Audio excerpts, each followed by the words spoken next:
Uy, meron ulit tayong Brazo de Mercedes. Hindi kayo mahihirapang i-roll. Hello guys, kamusta kayo? Welcome to our vlog. For today's video, ang gagawin natin ay frozen Brazo de Mercedes. So, paano nga ba yun? Napakadali lang guys. Yung typical na Brazo de Mercedes natin, lalagay lang natin sa freezer para maging frozen siya. Napakasarap kasi nun. Pagka gumagawa ako ng mga ganitong Brazo de Mercedes, gusto ko na nakalagay siya sa freezer. Pero huwag kayong mag-alala, hindi siya titigas. Yung pillowy texture niya, yung medyo makunat-kunat, andun pa din. And then, parang nababawasan yung pagkatamis niya pagka-frozen yung ating Brazo de Mercedes. So, napakadali lang nang gawin. And then, ang gagawin natin ay retail slice. So, slice yung ating gagawin. Lalagay natin sa mga tab para affordable ng ating mga client. So, tara, simulan natin guys. Then, gagawin natin ay sukaan muna natin. Magsusuka muna tayo. Sukaan natin yung paglalagyan ng ating egg whites para maganda yung alsa ng ating pinaka-meringue. And then, itong ating pinaka-attachment. Lalo na pag ginagamit to sa mga icing. So, meron siyang trace of oil. So, para maiwasan yon, ayan, ganyanin muna natin siya. And then, ito din, pinaka-mixing bowl natin. Ang size, guys, na to is 15 liters. So, dito, guys, irerekta na natin yung ating egg yolks. So, separate lang natin yung ating egg whites yung egg yolk sa egg whites. Lagay dito.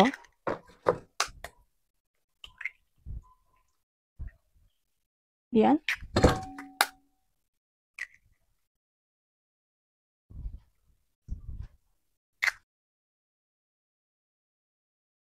Then, ito ay 30 pieces. Yan, so 30 pieces of egg yolk. Then, lalagyan lang natin ng 3 cans of Jersey condensed milk.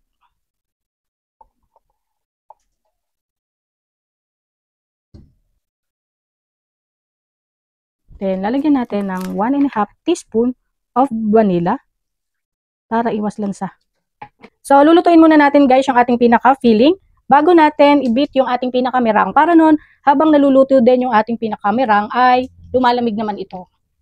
So, ganito yung mga egg yolk kasi minsan mapupula, minsan mapuputla. Kung sa tingin nyo maputla yung pinaka-filling nyo o yung pinaka-custard nyo, pwede kayong mag-add ng konting food color na yellow para mabuhay yung kulay ng ating pinaka-palaman. And then, sasalang na natin siya. So, napakabilis lang na to guys. Maluto. Basta dire-diretso lang yung halo and then, medyo may diin ng bahagya para hindi manutong yung inyong pinaka-custard. So, kita nyo naman guys. Ayan, papalapot na to. Kunti na lang.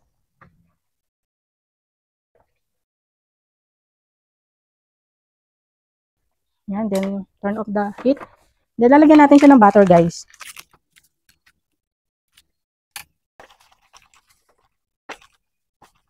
So, ayan. Ganyan lang siya. Smooth na siya.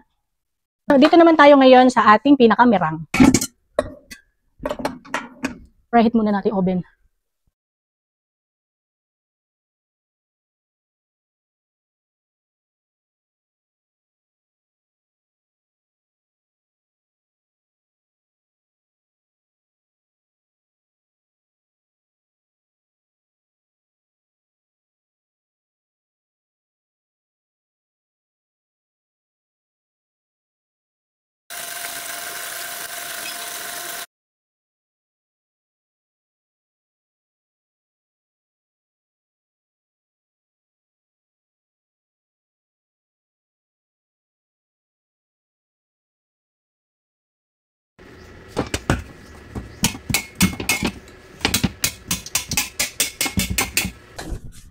And then, ito na siya. Hahatiin natin sa tatlong tray yung binit natin. Since ito ay 30 pieces na egg whites, hatiin natin siya sa tatlo.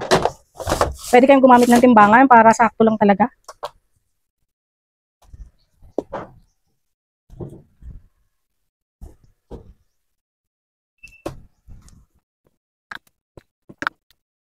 Tinitimbang lang natin guys kapag ang ibibit natin ay sabay-sabay. So, halimbawa naman, single recipe naman, syempre, hindi nyo natitimbangin.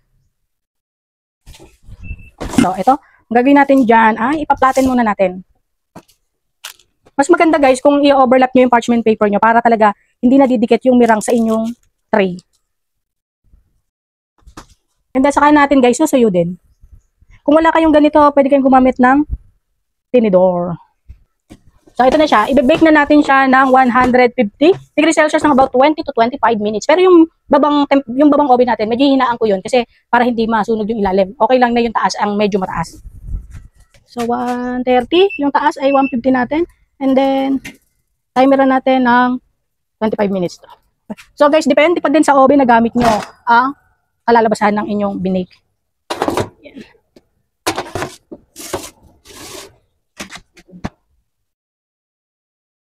Na natin. Hayaan lang muna natin ng few minutes sa oven habang luto na siya. Mga 10 minutes siguro pwede. So guys, ito na ang ating naluto na braso de Mercedes. So papalamigin lang natin siya ng bahagya and then i-roll na natin. So yan, dahil nakadikit siya guys, giliran natin para matanggal siya. Kaya ang gagawin nyo kung kayo ay gagawa ng mga braso de Mercedes, make sure na naka-overlap or nakasobra yung inyong parchment paper. Pag kasi saktong-sakto lang, mahihirapan kayong alisin. Wala na kasi akong parchment paper kaya pinagkasya ko na lang.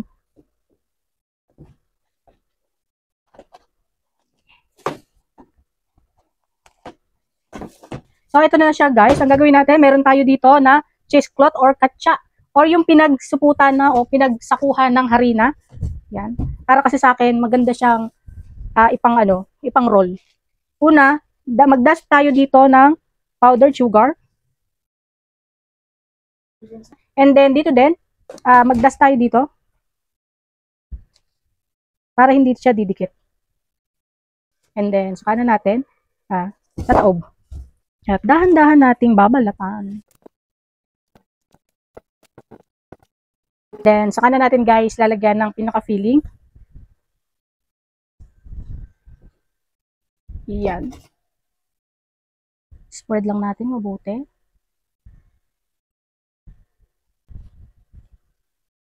And then, ito lang naman ang pinakaingatan natin dito, yung hindi masira siya. O marami talagang nahihirapan sa pag-roll ng braso de Mercedes. Kahit ako nung una guys, hirap ako. Lagi siyang nasisira.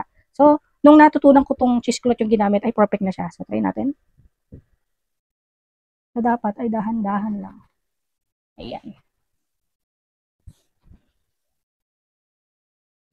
Diba? Ang ganda guys. Ayan siya guys. Uy.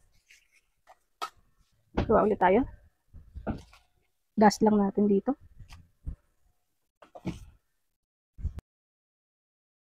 Yan. Then, flip lang.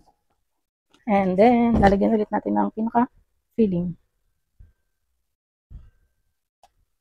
Halimbawa guys, na yung inyong pinaka-custard ay magaspang, pwede nyo siya guys i-beat gamit ang inyong hand mixer.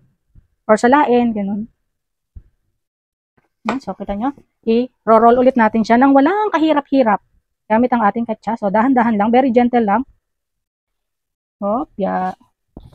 And then, ganun-ganun nyo lang. And then, tara!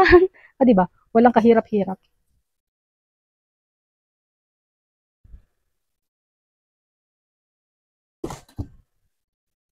So, cut na lang natin sa 3. Yan.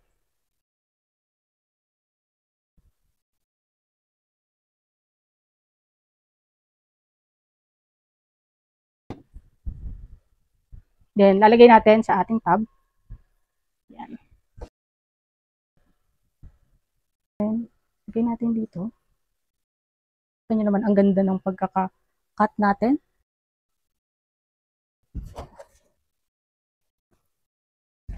And then, ganun ulit, lagyan ulit natin ng filling.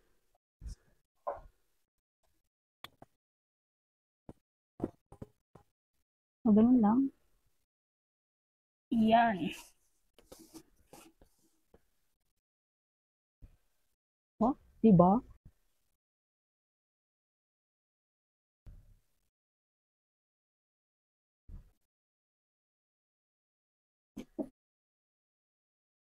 Dito. And then, eto isa, napakatibay.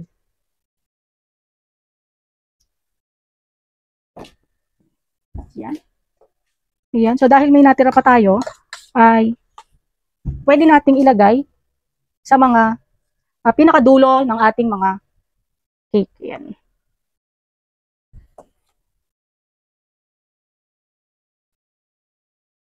Yung para bang punong-puno yung feeling niya. Yan siya guys. Diba?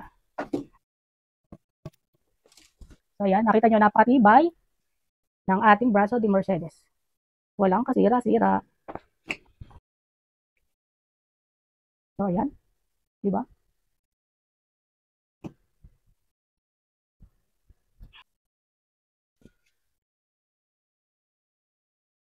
So, ito na guys yung ating natapos na braso de Mercedes in tab. So, naka-over siya, di ba? So, pagka tinakpan natin yan, mapa-flatten din naman yan. Ito ay pwede natin ibenta ng 150 per tab at pwede nyo guys itong i-frozen. Kaya pwede nyo siyang ibenta na frozen braso de Mercedes.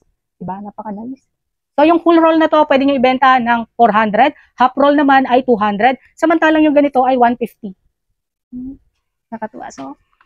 So, itong lahat na to, gumamit lang tayo dito guys ng isang tray na itlog, 2 condensed, 1 cup ng sugar. So, nakagawa na kayo ng 9 na piraso ng nakatab. Bebenta natin to ng 150 per piraso or per tab. Ayan. Napakasarap na to guys pagka frozen siya.